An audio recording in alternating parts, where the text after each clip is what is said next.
O bir taraftaydı. Kakao yağı. Kakao suyu. Kakao yağı.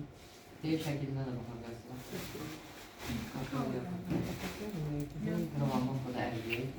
Dolu yağ kim olacak? Bence orada. Günah. Yani on kokusu çatmasa onu istifade edip kapları yağlamağa, sonra kraskaların rengini tutmağa. Toz kraska demiş ama orası. Bir bakalım kraskalarımız.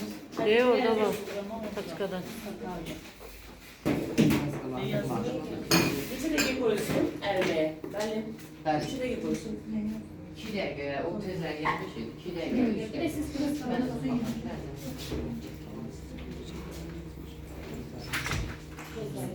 Burada verersiniz yazılar. Bunları seçin.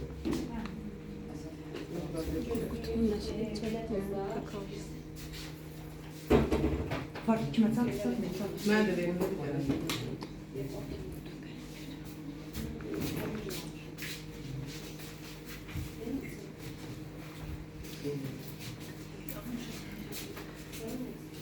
Görürsen muşka var. Onu hiç ya muşka var. Yeter. Sütlü de onlar görürsen. Bunun beyazı var. Bembeyaz. 10 kilosu yeterli. Yeter. Yoksa bunun özü Yok. 2 kilo yarımdı. Çiç oluyor. Bir belası. Adı nedir? Çocuk bunlar Türkçe damlasından alıp göndermişti. Çiç oluyor. Ha, bundan bembeyaz olur. Bu sütlüdür.